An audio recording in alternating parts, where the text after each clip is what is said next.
You're tuned into the Fresh Ice Hockey Podcast, brought to you by Zeno Pucks.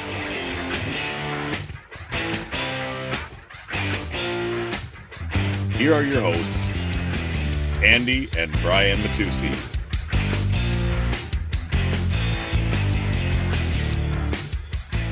Hey there, folks. Welcome back to the Fresh Ice Hockey Podcast. As always, I'm Andy Matusi alongside my brother Brian. It's going to be a little bit of an interesting show today. I feel like complete shit. And Brian, shortly before we started recording, had some microphone issues. He's still here. It's just the audio quality is going to be a little bit off. But to clarify, I did not have some microphone issues. My microphone completely took a shit and does not work. I was trying to be nice about it. I'm not, because I'm pissed. So I'm using the microphone from my webcam, which is why it sounds like I'm talking to you from an empty parking garage. But the show must go on.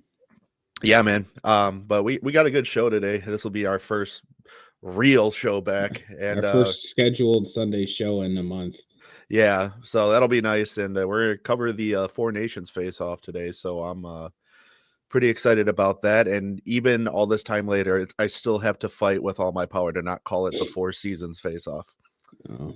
Can't stop. I keep wanting to call it the Frozen Four, like the NCAA. Yeah, that's all right. But we're going to power through this, so let's do it. Yeah, let's jump right into it. And we're going to discuss the Jacob Trouba trade at the end of this. Yes.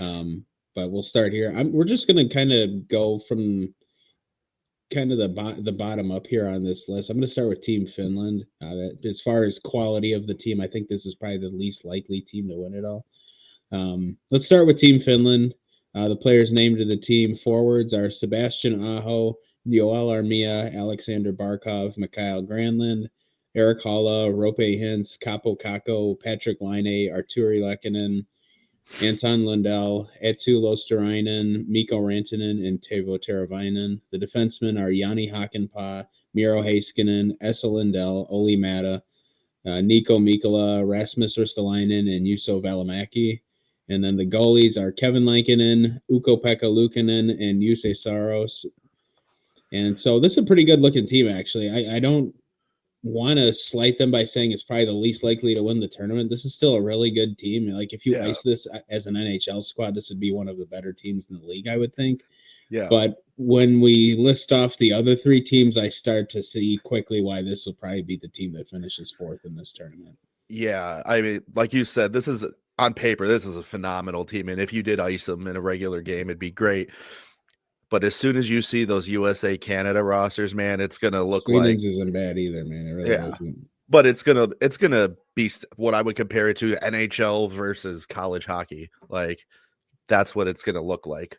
So I don't even know that I'd go that far. It's just that the talent is it's so steep. I mean, Canada and the US both have Canada more so than the US both have teams that, or both have guys that didn't make the team that could form their own other team and still be really good. Like, Canada's B team would probably be better than some America's of these other team. International squads. Yeah. No, I wouldn't say that. I think Yeah. the best team in this tournament, but we'll get to that at the end. Yeah. A couple things I do like about this. How about Florida? 3 forwards, 3 of their big guys, Luostarinen, Lundell, and Barkov, all really good players. All guys who know how to play a championship level of hockey. I really like this for them. Obviously, Rantanen as well, Stanley Cup champion. And Arturi Lehkonen, too. I forgot he made this team as well. So a couple really good players here in this group. But I think goaltending will be an interesting one for them. Kevin Lankinen's had such a good start to the season. UPL and Buffalo nothing has really gone right for Buffalo this year. And Saros in Nashville's season has famously been terrible to start. But you have 3 goalies who are capable of being really good. So I think that's the only kind of wild card in this, is that they could just stonewall every team with the goaltending and then squeak by and win a bunch of games. So I'm interested to see how they do. Well, one thing I want to point out, too, is in regards to their respective teams for Finland's goaltending, their team's failures have not been a result of goaltending, in my opinion. There's a lot of other issues on each team. Well, Buffalo's just terrible. That's in the everything. organization. Everything there has been a mess. The Yeah. team, the coach, the GM, everything's just been a train wreck for Buffalo this year. In a year where they badly needed to take a step and make the playoffs. I mean, they've been digging a trench with how hard they've been spinning their tires the last decade. Yeah, and I think for Saros over in Nashville, I think the biggest thing for Nashville is they're just really trying to find their identity right now. And so they can't. But again, I don't think it's the fault of Yusei Saros. So I don't know, but I mean, those are 3 great goalies anyway. So like you said, they could still squeak out a few wins just with good goaltending. So yeah. Speaking of teams with good goaltending, let's look at Team Sweden. Forward group for them: Victor Arvidsson, Jesper Bratt, Leo Carlsson, Joel Eriksson Ek, Philip Forsberg, William Karlsson, Adrian Kempe, Elias Lindholm, William Nylander, Gustav Nyquist, Elias Pettersson, Lucas Raymond, and Mika Zibanejad. For the defensemen, Rasmus Andersson, Jonas Brodin, Rasmus Dahlin, Matthias Ekholm, Gustav Forsling, Victor Hedman, Eric Carlson. The goalies: Philip Gustafsson, Jacob Markstrom, and Linus Ullmark. A lot of the things on this Sweden team to me is like Team Finland, but amplified. I like a lot of the ability of the forwards. There's a lot of really elite scoring there, like with Forsberg and Nylander. There's some good centers, really good centers on this team. Eriksson Ek comes to mind. He's a great penalty killer, great special teams player. Elias Pettersson, again, another elite scorer. So they're going to have some weapons on the Sweden team, I think a little bit more so than Finland. Defensively, they are a lot more of a stout group, where Finland's group, the big standout on that obviously is Miro Heiskanen, but behind him, Esa Lindell, and then it really kind of falls off. Jani Hakanpää, who really hasn't played this year, Juuso Välimäki, Ristolainen, those kind of guys haven't been superstars in my eyes this year. But you look at Sweden's roster, and all of these guys are great defensemen. Ekholm, Brodin, Dahlin, Hedman is one of the best defenders on the planet. Yes. Rasmus Andersson. I mean, this is a really solid group of defensemen. Carlson, I know, has had a rough go of it in Pittsburgh these 2 seasons, but still Eric Carlson, he can still skate. And the goalies, Ullmark won the Vezina 2 years ago. Markstrom has been one of the best Swedish goalies in the league the last 5 years, 6 years. And Gustafsson, 2 seasons ago, and now this season, one of the best goalies in the league as well. So Sweden, you really feel like they do a lot of the same things Finland can do as far as skill is concerned. It just seems like they're a tier above them. Yeah, 100%. And I think that, I mean, the goalie or the goaltending just looks insane. And I mean, if it's me, I'm saying you're going with Linus Ullmark all the way. But I'm the opposite of that. I think you think Gustafsson? Gus is the guy for sure. And I honestly think Ullmark is the passenger there. I think Gustafsson and Markstrom are their 2 mainstays. Ullmark's really had a bad year this year. And look who he plays for. Well, I know, but still, you look at the body of work. Gustafsson's one of the best goalies in the league this year. I think he's actually first in save percentage and goals against right now. And Markstrom, again, is year after year a great goalie. I think Ullmark is actually the passenger of this group. You know, if I take a step back and try and look at it from an unbiased standpoint, I see your point from a numbers perspective, but my view is just 100% biased because I still love Ullmark. So, but yeah, you're absolutely right. Another thing for this team too, I really the special teams for this group will be fun to watch. Again, I talked about the elite scorers these guys have, but they can attack you in so many different ways. First of all, half the guys on this team are lightning quick skaters.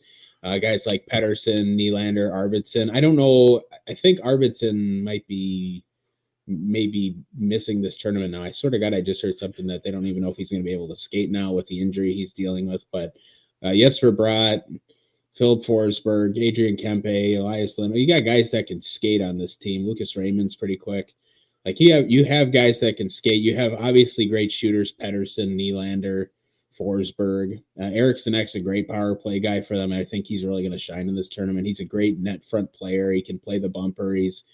He's really effective. He's about 50% in the faceoff circle usually, but he's a really effective guy. He's really starting to develop a more physical edge to his game too, which a lot of European players are usually slighted for their lack of physical play. But there's quite a few tough customers on this list. I think Sweden is a dark horse to win this whole thing. Yeah, I don't know if you can have a dark horse in a 4-team tournament, but I would argue that you can. Yeah, you'd have a dark horse in a 2-team tournament. Hold on a second. I was in the middle of sending a text message, so I'm just finishing it. That's what he does when we do this podcast. He's like, I gotta text my friends. Yeah. Well, it's funny too, because like most of the time on Sundays, my phone doesn't make a fucking sound, but it's like as soon as we start recording, everybody's like, hey, what up, bro? So where were we?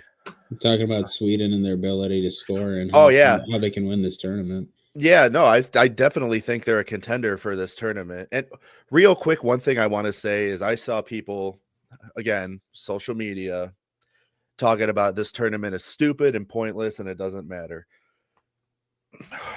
I mean, sure, but it's still fun and we're still going to see some great hockey. We're going to see the best names in hockey playing against each other.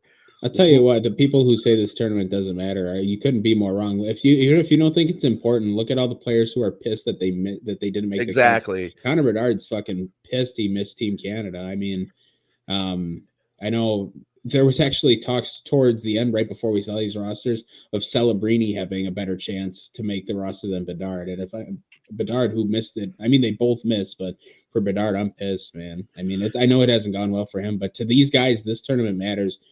Representing your country matters a lot. To some of these guys, it's more important for them to skate for their own country than it is to skate in the NHL. Absolutely. I mean, you want to look at David Pastrnak too, who's pissed that they're not letting Czechia skate in this at all. Defending IHF world champion Czechia, and they're not in this tournament. That exactly. Yeah, it's stupid. So, but I get it's a 4-nation face-off, so they only had to pick 4. Got it. But there's still a lot of good names that we're not even going to see. And you're not factoring in that Russia's not in this either because everybody's like, Russia. So Russia and Czechia should be in this. I think Slovakia should be in this. I mean, they could have really done this as a World Cup and just added more things, but they kind of got in their own way with this. I understand now. I guess the idea was that this tournament specifically was only to contain NHL players. And if they did a team Russia and a team Czechia and a team Slovakia, there would be non-NHL players. They would need non-NHL players to be able to fill out a rosters. So I get it, but I think you can make a team of all Czechs and a team of all Russians. I think you could probably piece that together. There should be enough in the league, but either way, they should have just done a World Cup and made it easier. Yeah, that's what I think too. But for people to say that this tournament is stupid or pointless is absolutely asinine in my book. I'm stoked for this tournament. This is going to be some of the best hockey you'll ever see in your life. So, like you said, these guys care far more about playing for their home country, representing their home country, than they do the NHL.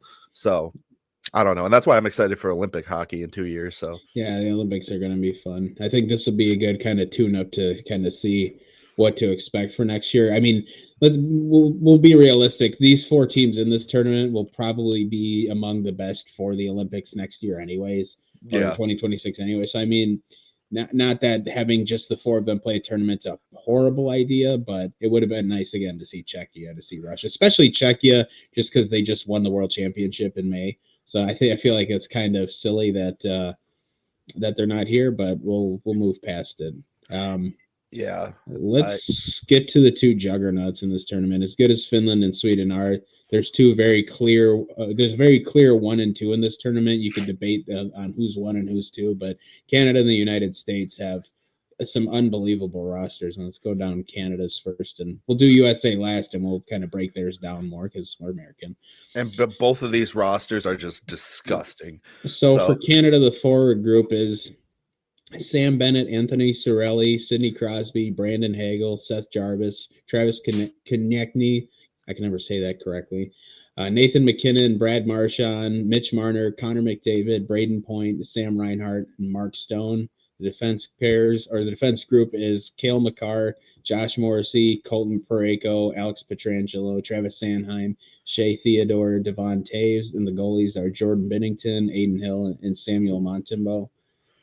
This is the very clear flaw in this team is the goaltending, but other than that, this is a disgustingly filthy lineup. I mean, this is an incredible team. Well, this is a team that honestly, with the rest of your roster that's stacked, goaltending shouldn't really even matter at this point. Like they should be able to outscore any goaltending issues with ease. They should, but again, the U.S. is it's pretty evenly matched, I think, on defense and way better in goaltending department. So this is going to be these games, U.S. versus Canada, will be fun, but Canada's just got so many options. I mean, you could pair there's so many good centers in this group too. McKinnon, Crosby, McDavid, Point, Reinhart, Bennett. I mean, Reinhart can play down the middle. I mean, any of these guys, you could really make all kind of crazy lines, but if they really truly wanted to, and they very well might, their top power play unit could be Connor McDavid, Sidney Crosby, Nathan McKinnon, excuse me, Sam Reinhart, and Cale Makar. Gross. I mean, that's nuts, dude. This whole roster literally sounds like an NHL hut team. Yeah, like, it looks just like well, and it's crazy. Stamkos doesn't even make this team, which is nuts to me. I mean, I think he brings a little more to the table in a tournament like this than a guy like Seth Jarvis or Travis Konechny, but I didn't make the team. Doug Armstrong made the team, which is probably why Colton Parayko's on it, because I thought I was kind of confused by that choice. But again, Parayko, Stanley Cup champion. He's a guy who knows how to win, even it's been 5 years, almost 6 years now, but still a good defender. That was probably the only pick on this one where I was like, oh, that's an interesting choice. He's not bad. It's just not the guy I would have dropped in that spot. But again, you can fantasize and create all kind of different line combinations and defense pair. The defense pairings seem pretty straightforward. I think it's going to be Makar and Taves because they play together, Theodore and Pietrangelo because they play together. And I think Sanheim's the extra here, so I assume you'd go Morrissey with Parayko or Morrissey with Sanheim. That's pretty straightforward. But the forwards, you can create your dream line orders that you want.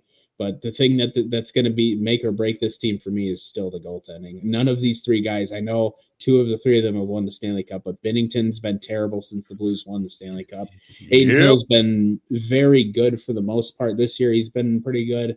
Sam Montembeault is a passenger here. I don't think he's going to play one game, but I don't see why I don't even see why he's on the team if I'm being 100% honest. Well, dude, I know the only other option is Marc-Andre Fleury, who's got a sub 900 save percentage this year. There's not a lot of great Canadian goalies to choose from. I personally would have chose Fleury. I don't know if that's bias speaking or not, but Montembeault has done nothing to show me that he's going to be in the net. My thing is, first of all, I want to say I'm not. I'll give you an unbiased view. I would have still chosen Marc-Andre Fleury. Montembeault is just every time I've seen him, he's been in a backup position. Like he's not even a good backup. That's the thing. He's the starter in Montreal. Okay, well he plays for Montreal. I'm just saying when he was in Florida, he was ass when he was in Florida. Well, yeah, the goalies take time to develop. Yeah, but even still, he has shown flashes that he can be good. But again, Canada has nobody to choose from. I mean, if not him, and let's say Fleury's not an option, because honestly, at a sub 900 save percentage right now, I don't think he is. If not Sam Montembeault, then who? Marc-Andre Fleury. Oh, you said he's not an option? Correct. Well, then, yeah. Well, then they don't have a choice, but it's just exactly. But you had the choice this time, and you still went with Montembeault. So you got to go with the guy with a higher save percentage. You got to go with the guy that's a starter too. All 3 of these guys are starting goalies on their teams. That's true. Which Jordan Binnington, man, like you said, he's been just he's been terrible, and Joe Hofer hasn't really done much to develop. Yeah, I mean Binnington's been a whiny little shit ever since they won the cup. Anyway, he's a whiny little shit in the minors too. Nobody can stand him. Yeah, no, the guy's a prick. So, and it's funny. I always have this thought as if we're somebody important, and we're not. But I always have the show. I'm like, well, I want to be careful about who I say what about on the show, just in case we are ever fortunate enough to get guys on the show like current NHL players. I'm like, oh, you gotta be So careful. probably not Jordan Biddington then. I don't want him on the show, so that's fine. That's where I was going with this. I was like, I don't care if he's on the show or not, and I wouldn't try and get him on. So there's that. Additionally, one thing I wanted to say about this Canada roster was when it first came out, I saw Sam Bennett's name on there, and I didn't see Sam Reinhart at first glance, and I was like, how the fuck did Sam Bennett make the team over Sam Reinhart? And then I went through it again, and I found Reinhart. Because I was like, that's insane. I love Sam Bennett. He's a great player. He brings a lot of grit to the team and in Florida. So I was just like, really, you're gonna put Bennett on the team and not Reinhart? Yeah, it's funny. The two Philly guys make this roster, Konechny and Sanheim, and I think they're both the extras. Honestly, I think if there's no injuries, I think we'll see very little of either of them. But we'll see. I mean, again, this is still a really good roster. I don't want to take away from the fact that this is a good team. And I assume Aiden Hill is going to get the starting nod for most of these games, unless something happens injury-wise. If he's even decent, if he's a 9-10, 9-15, you can forget about winning any games because the rest of this roster is like a fantasy team. So, right. Speaking of fantasy teams, let's talk about the United States of America and the unbelievably perfect with no flaws roster that they assembled for this tournament. All right, the United States, the forward group is Matt Boldy, Kyle Connor, Jack Eichel, Jake Gensel, Jack Hughes, Chris Kreider, Dylan Larkin, Austin Matthews, JT Miller, Brock Nelson, Brady Tkachuk, Matthew Tkachuk, and Vinny Trocheck. The defense group is Brock Faber, Adam Fox, Noah Hannafin, Quinn Hughes, Charlie McAvoy, Jacob Slavin, and Zach Werenski. The goalies are Connor Hellebuck, Jake Ottinger, and Jeremy Swayman. If I could pick one flaw from this team, it's Jeremy Swayman, but he's not going to play, so it does not matter. This is an incredible team. Bill Guerin absolutely, with an absolute slam dunk. This team to me is perfect. I like everything about it. This is by a mile the best American team that's going to hit the ice in the history of the U.S. hockey program, and I will go to war with anybody that says otherwise. This is a really good group. There is some unbelievable talent here. I mean, let's go. Let's start at the top of let's just go down player by player. Matt Boldy is really developing into one of the league's great young stars in Minnesota. Kyle Connor is already an established star in Winnipeg. Jack Eichel is one of the best players in the league and the Stanley Cup champion with Vegas. Jake Gensel, great sniper, great speed, great skill, good power play guy. He's won a couple cups in Pittsburgh. Now he's in Tampa, obviously. Jack Hughes, again, like Boldy, another budding young star. I would say Hughes is quite a few steps ahead, but really great young player. Chris Kreider, great veteran presence. He's obviously in his 30s now, but again, great speed for him, great penalty killer, can play power play, like just an all-around good player. Dylan Larkin, captain of the Red Wings, another guy, amazing speed, great shot. Austin Matthews, I think goes without saying, he's probably top 5 player in the league and probably one of the best American players of all time already. Unbelievable shooter, unbelievable skating, unbelievable mind. Obviously, he's going to be the first-line center or share the duties with Jack Eichel. JT Miller, if he plays, I know he's away from the Canucks right now, so we'll see what happens there. But again, another guy, great player, can play special teams, play anywhere in the lineup you need. Brock Nelson, another veteran.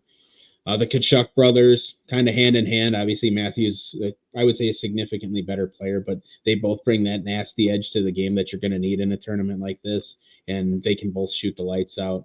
Vinny Trocheck, another guy, great. He'll be a good depth piece for them. I would think he'll probably be the extra, him or Brock Nelson. But, again, another good player. And it's just there's an amazing forward group top to bottom. There's not one player on this list I don't like. Can you do me a favor? Just read that whole roster. I just want to hear it again. The forwards or the whole thing? The whole thing. All right. Forwards, Boldy, Connor, Eichel, Gensel, Hughes, Jack Hughes, Kreider, Larkin, Matthews, JT Miller, Nelson, the Tkachuk brothers, Trocheck. Defense, Faber, Fox, Hannafin, Quinn Hughes, McAvoy, Slavin, Werenski. Goalies are Hellebuck, Ottinger, and Swayman.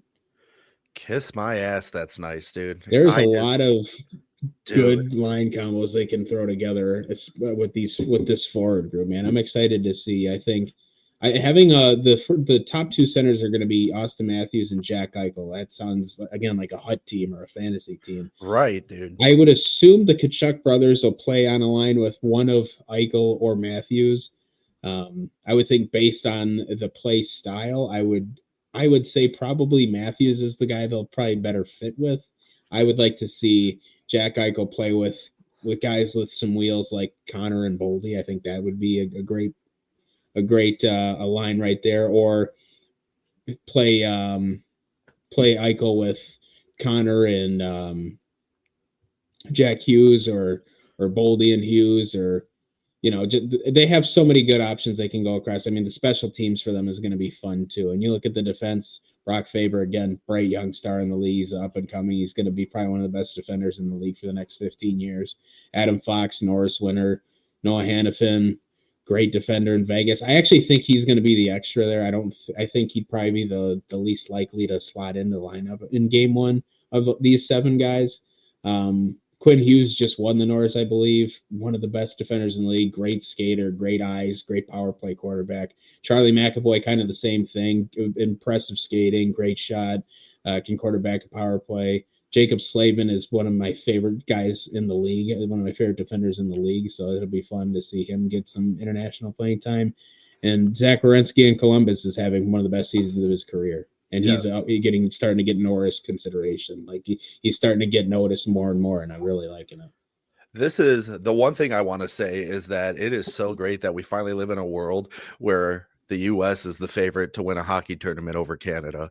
Like that is, and I mean, like you mentioned earlier, you could argue which country is number 1 or number 2, but I think the clear-cut favorite here is the U.S., and that's completely unbiased. I'm just looking at it from a straight statistical standpoint.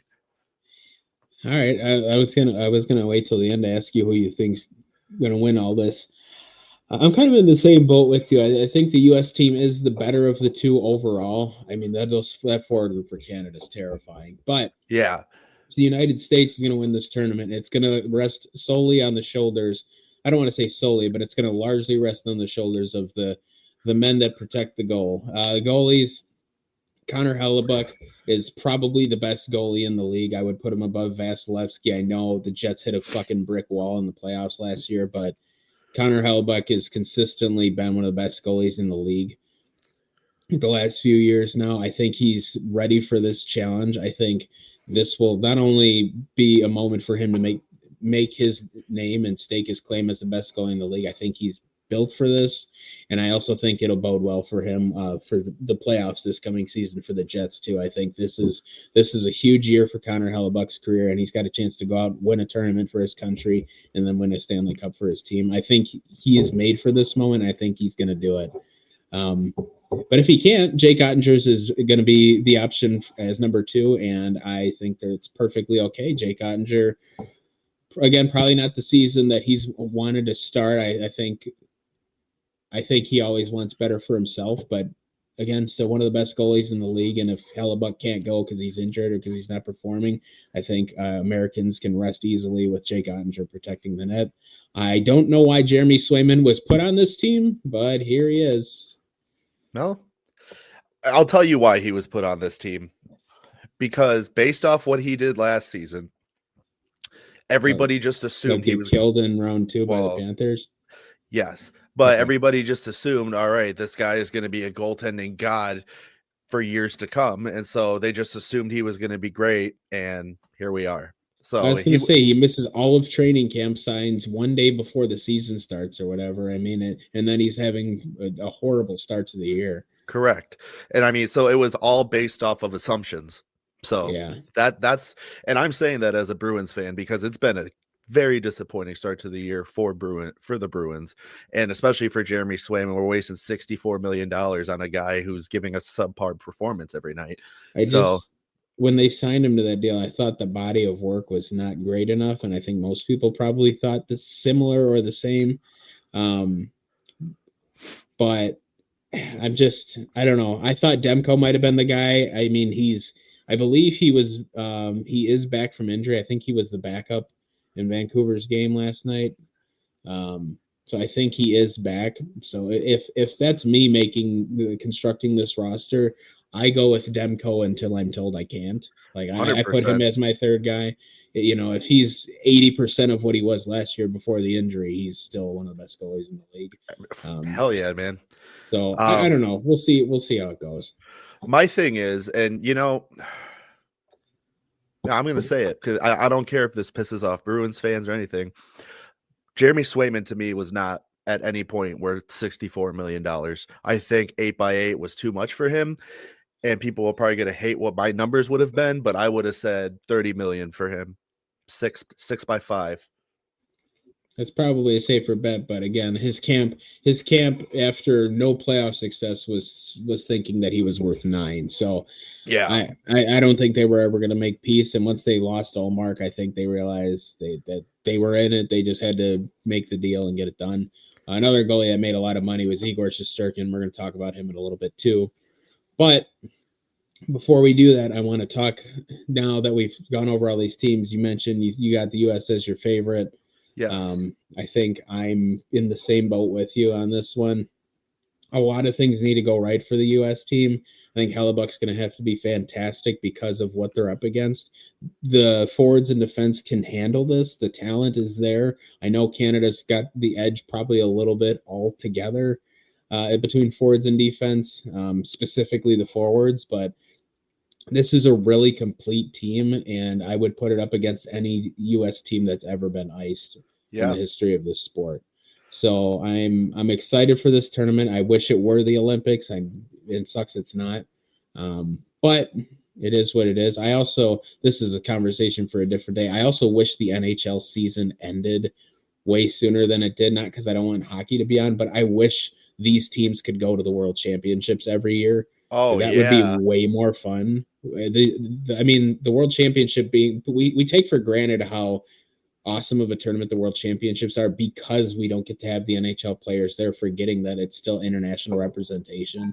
I know, and usually the game's best players are all in the NHL, and some of the best guys in the league are still in the playoffs when this tournament's going on. But man, if they could find a way to compact the schedule down or move or start the season a little earlier so they could be done in time for this tournament, that would be so amazing. I would love to watch the World Championships with rosters like these every year. That's how you get this sport on the map more so in America. I mean, in Europe, it's obviously already huge. In Canada, it's the biggest sport there is.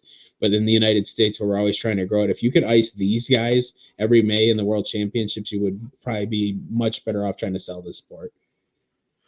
Yeah, well, my thing is international play.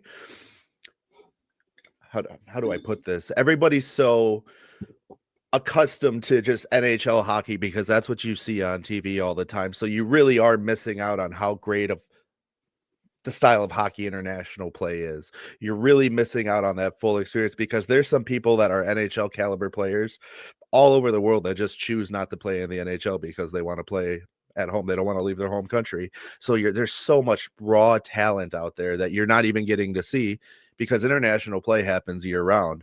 You're only watching NHL hockey from October to May or June, depending on if your team makes the final. So international play is a big thing. And I encourage everybody to watch this tournament because you're going to get to see, granted, these are all NHL players. You're going to get a preview of the Olympics here. I'm telling you. And there's going to be people that are going to be on that Olympic team that aren't on these teams because they don't play in the NHL that are going to blow you away. Yeah. So one other thought that crossed my mind to go back to the World Championships too is and again, this is more of a logistical thing on the IIHF side of it is that if they have the tournament in June, you could have pretty much everyone you want. Yeah. In these tournaments, I mean, you could really put together some great rosters. The other issue for the World Championships is that they're always pretty much always in Europe, and so it's the time stamps aren't quite right for Americans to watch it. But even still, you could pull in more viewers if you could have these elite level players there. But again, it's not the IIHF's job to cater to the NHL. It's their job to again, run international hockey programs and tournaments and stuff. So it's not their job to babysit the NHL and move their schedule around for the NHL. The NHL is the biggest league in the world, yes, or the biggest hockey league in the world, but it's not the be all end all for international play. So I mean, I get it. It's just one of my own kind of personal pet peeves. They call it the World Championships, and some of the world's best players aren't even there ever. I mean, Sidney Crosby went to the tournament. Sidney Crosby in his entire career has played at the World Championships once. It was in 2015. The Penguins got bounced in round 1 by the Rangers. Crosby and Claude Giroux both went over the World Championships, and Canada won gold. Yeah. And so I just think it'd be so much cooler if we had more NHLers there. But that's a hill I'll probably just have to die on and be okay with it, because I don't see that ever changing. It's just something I wanted to address and see if anybody else kind of felt the same way. Yeah, no, go ahead. I was going to say, we actually do have a question that directly relates to this episode today. I'm guessing this individual listened to our show we did on Tuesday. So, well, let's hear the question, and then we'll do Warrior for Life. All right, let's get that pulled up.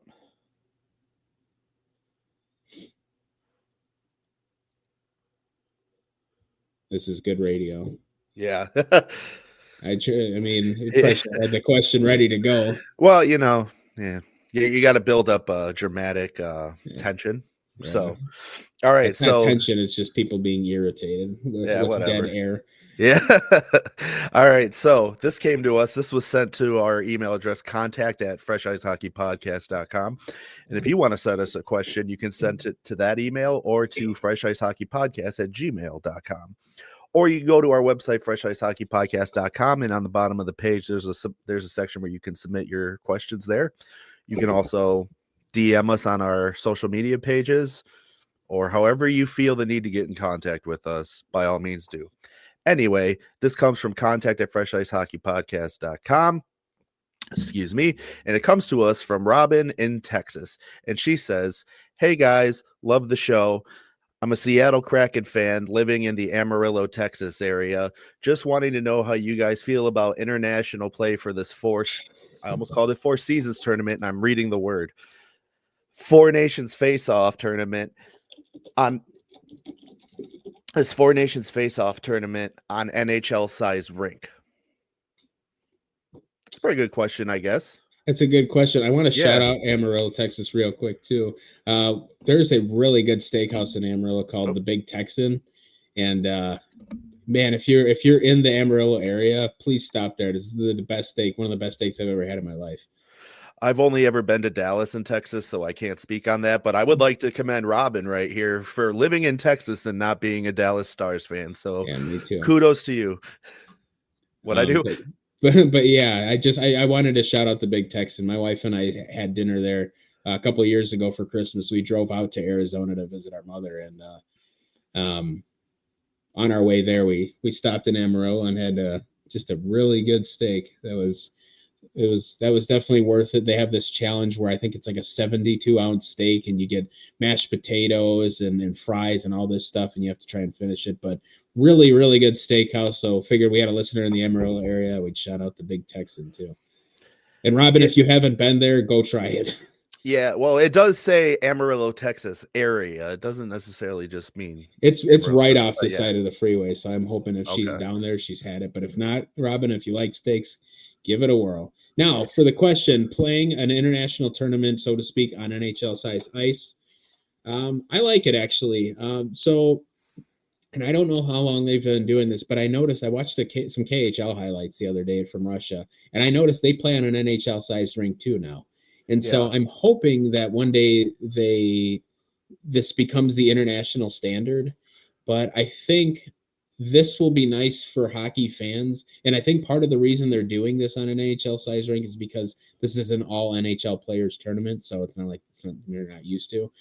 But I think this is the way international play should be. I know some people are fans of the bigger rink size. I forget what the dimensions are, but essentially your wider walls, so you have deeper corner. The rink is wider, so you have deeper corners, bigger play or more chances to make plays on the half walls, and I get that. But I like the tightness of the NHL sized rink. I think it makes for a more exciting product. The game feels faster.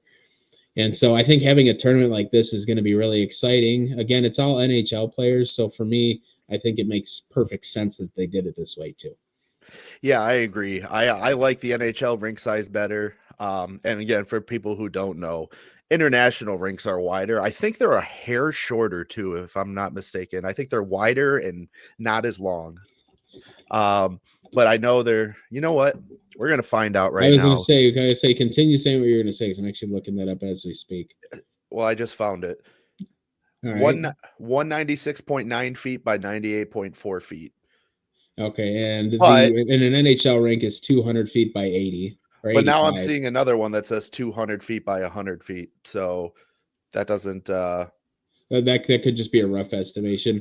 Regardless, the rink is a hair shorter and quite a bit. It's quite a bit wider. I mean, it's noticeably wider for sure. Oh yeah, it's way noticeable. But because I believe an NHL size rink is 20 or 825. Imagine that. It's 85 feet across. 25 feet across would be 200 feet long, 85 feet wide. And so again, the corners are a little bit tighter on NHL size rink. The half wall play is a little bit tighter because there's not as much room to go outward. So there's way more East-West and European games, which is why a lot of European guys are really good skaters, because they have a lot more room to develop that kind of level to their game. But I like this. I like it being on an NHL-sized rink. I think this will be an exciting product. You have to remember the last time there was any real international play, so to speak, was the World Cup in 2016 as far as men's hockey goes. Yeah. And again, that was a more so of an NHL-based tournament that brought in extra European players to fill out the rest of those rosters. Right. But the last time we had any kind of Olympic play was 10 years ago. This sport has grown so much in 10 years that I think giving the chance to the game's younger new viewer, or just new viewers in general, but the game's younger viewers, to see international play, I think this is really exciting. I think for the most part they did everything right here, and I think having a regulation size rink is part of that. I think it creates that level of familiarity. It doesn't raise questions to new fans of the game, like, why is this arena so much bigger, and all that. So I think they've largely done everything right here. And so, Robin, to answer your question again, I think doing an NHL size rink is the right choice specifically for this tournament. You can agree or disagree for like the Olympics and stuff, but for this tournament, I think they hit it right on the head. I was going to say, she didn't really voice her opinion on it, but I have to agree with you. And there's one thing you said that one sentence cements why it should be this way, and that is, this is an NHL tournament with all NHL players, so you might as well play with NHL regulations. Well, in the arenas they're playing in, I think they're playing at TD Garden in Boston, and they're playing at Bell Center in Montreal. Yeah, those are already NHL rinks. The ice is already down. Why fuck with something you don't have to fuck with? Exactly. So I think that's good. Also, one thing I wanted to point out about international ice that we didn't say is they don't have trapezoids. That's an NHL thing. So there's that too. Trapezoid should be a thing, though. What's that? I said the trapezoid should be a thing everywhere, though. Oh, I do. I agree with you on that. But for whatever reason, international play, they do not use a trapezoid behind the net. That is strictly a National Hockey League thing. So.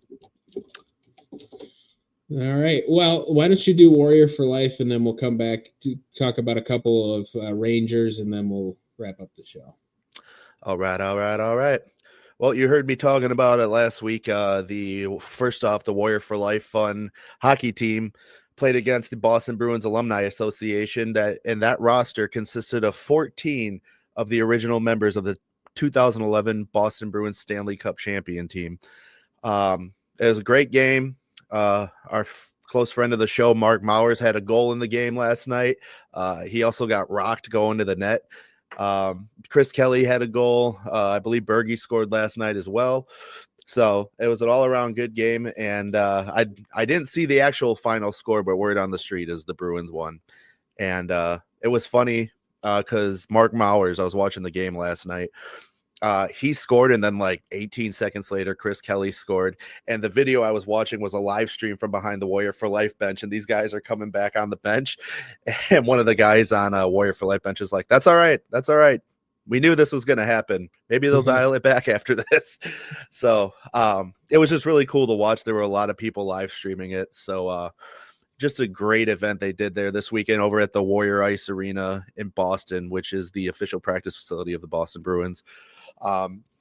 Just a great event. But for those of you who don't know, the Warrior for Life Fund, they help transitioning military families primarily care for their mental health. And they do it through the power of hockey by, again, icing their own hockey team, getting these veterans out on the ice, still building those relationships, that camaraderie that you had in the military, just something that lets you know you're not alone. Along with a plethora of other things. They have a great website you can check out, especially if you're looking to make a donation. It's warriorforlifefund.org. You can head over there right now. You can make a donation. You can read up on them. They are truly a great organization. We've had several people from that organization on the show. They're all just great people. They're partnered with the Bruins Alumni Association, and they are, as of recently, partnered with the NHL as well. So head over to Warrior for Life Fund, check them out, make a donation. All right, I love it. Love to hear it. Love the work they do, and yeah, really cool game they got to do with all those Bruins alums. So pretty sweet. Yeah. Glad everything went well with that. Not surprised that the Bruins alums won, given that they are practically put together an NHL roster. So man, dude, and they had here just some names that were there last night: Tim Thomas, Tuukka Rask, Zdeno Chara, Patrice Bergeron, Sean Thornton, Daniel Pye, Chris Kelly, Johnny Boychuk, Dennis Seidenberg. And I'm just looking at this roster like, I say 10 years ago, these guys were all still playing in the NHL. I know that's insane.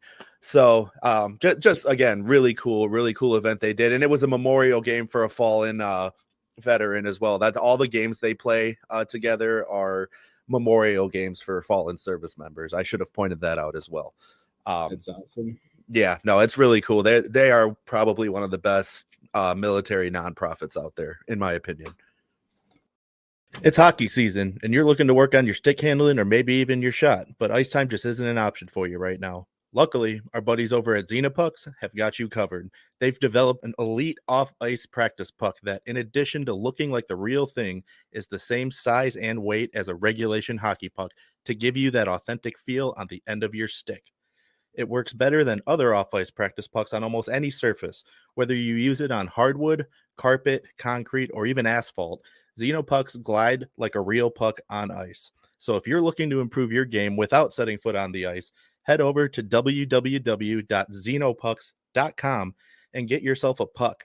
Check out their merch selection and be sure to follow them on Instagram at Xenopucks. So now let's move on. We're going to talk about a current New York Ranger and then a former New York Ranger. The current New York Ranger we'll talk about is goaltender Igor Shesterkin. They finally come to an agreement on a contract extension for Igor. It's 8 years, $11.5 million per year. Igor, who is actually in the middle of what I believe is his worst season of his career thus far. But for his career as a .920 goalie, we know Igor is one of the best goalies in the league. He's probably just going through a rut. The Rangers as a whole, if you ask 90% of probably the entire locker room, they expect better of themselves as a team. They're still very good this year, but they know they should be either 1, 2, or 3 in the league. They don't want to settle for less, and I can appreciate that. But for Igor, huge contract extension, richest goalie contract in NHL history. You can decide if he's worthy of it or not. I think it's a little bit of an overpayment, but again, when you have one of the best goalies in the league and in the world, sometimes you just got to pony up the cash. I mean, yeah, Panthers did it to get Bobrovsky right after he won the Vezina in Columbus, and sometimes you just got to pony up the cash. It worked for the Panthers eventually. They won the Stanley Cup, and the Rangers are hoping they can do the same with Igor. Absolutely. I'm convinced the Panthers could have won the cup sooner too, but they just had to ice a way better team in front of Bob for it to happen. A better coach. Yeah, well, that too. That was a big factor. So the Rangers, everything again, not the world-beating year like they had last year, at least so far this year. Igor's at .908, still really good. I mean, still very serviceable. Yeah. That's right around league average. So they're getting league average goaltending, and they're still one of the top 10 teams in the league. They're fine. I should point out, for those of you who listened to our last episode, I should point out as we record, the Rangers are playing, but the game's on the fucking NHL network, so you can't watch it. Oh, so, Jesus Christ. Yeah, it's the only game go down that on fucking in the rabbit hole. League. until tonight, and it's on the NHL Network. So nobody can watch it, so too bad. Yeah. But overall, I like this deal for the Rangers. They made another move that we're going to discuss in a second that I think worked out very well for them too. But they get their goalie locked up. The drama ends. Now they can just focus on playing. I do think there will be some improvement to their play now that this contract talk crap is over. It's out of everyone's head. There's nothing up in the air. It's all solidified, signed, sealed, delivered. Now they just got to focus on winning. And I think I think Igor's play will be better for it too, because he won't have to worry about it anymore. I concur. I think that was a large part of why he hasn't been performing to standard this year, is because of the contract negotiations. So this is good for both sides, and I think he earned every penny. So as much as I don't like the Rangers, I'm happy for Igor, and I'm happy for the Rangers that they got him signed and locked down long term. So now you got to go after that cup. They have to make it happen, man. Yeah, Igor's 9-10 on this season. In his 9 wins, his save percentage is .949. So, and we know this with Igor. When he's on, he's lights out, and that's correct. That proves it. I remember having discussions of his play late last season, and when he's on, he's on.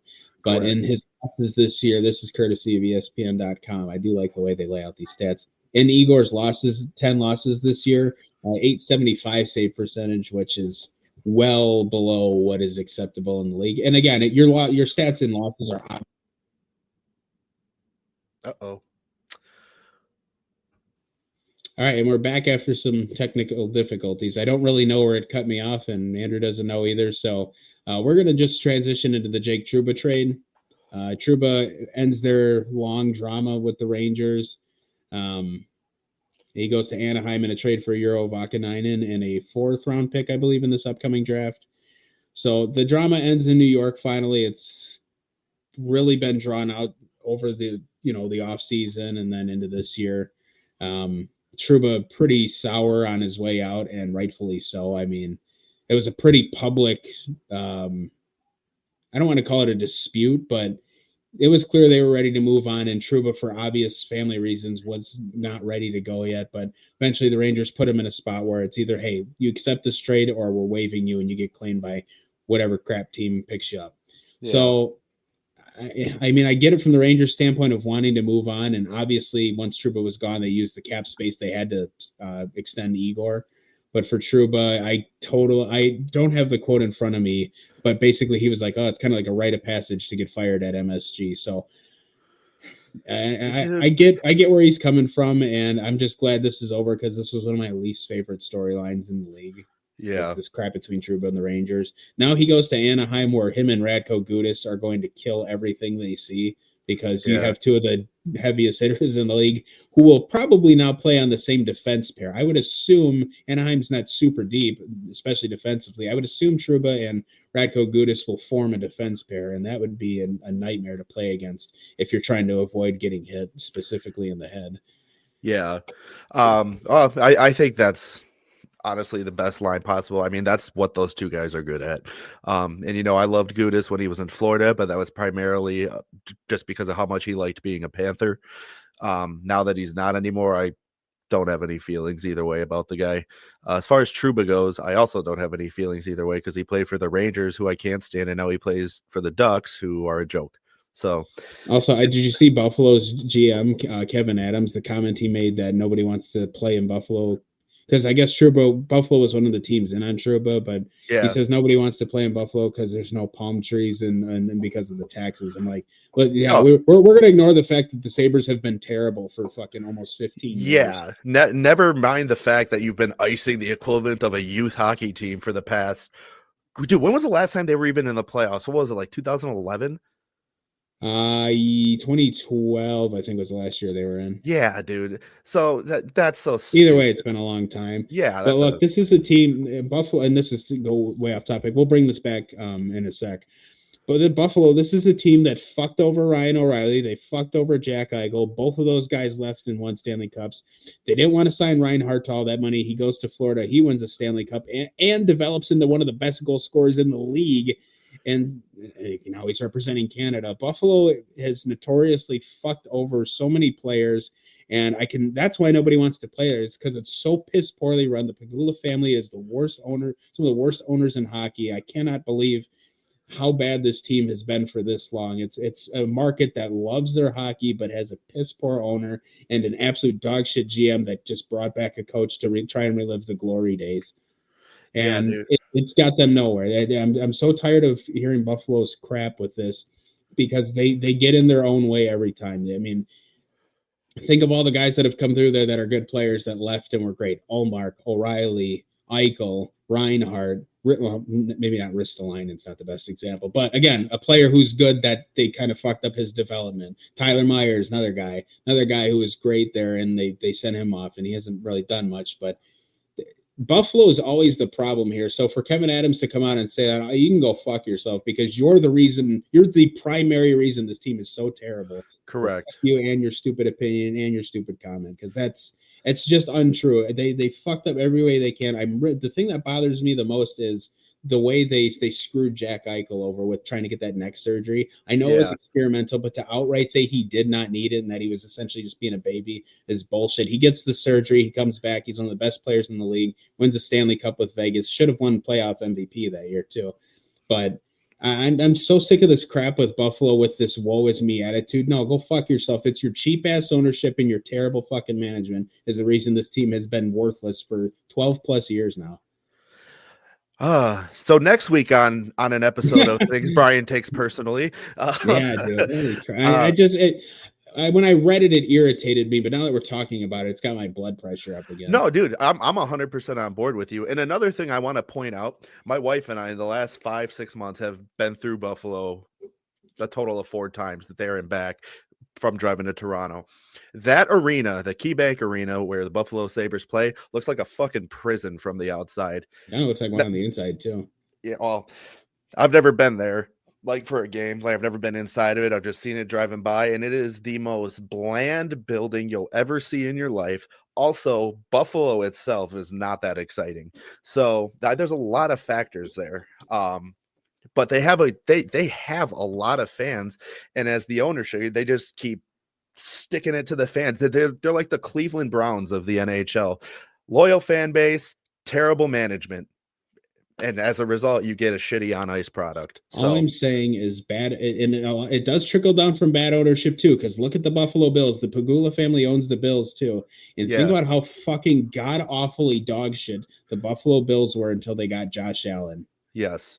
They were unwatchable for decades. They were my entire life. I'm 28, almost 29 years old. My entire life, the Bills have been basically unwatchable until they got Josh Allen. Now they're probably, you could probably say they're Super Bowl favorites, but we're not a football show. So, but yeah, again, piss poor ownership that just really doesn't give a shit, and it trickles down to the teams, and you see it in the management and you see it in the players. And when guys like Ryan O'Reilly, who is one of the most respected players in the league, it leaves Buffalo talking about he lost his love for the game of hockey playing in Buffalo, and then wins a championship with the team he goes to, I think in his first season there. That tells you everything you need to know.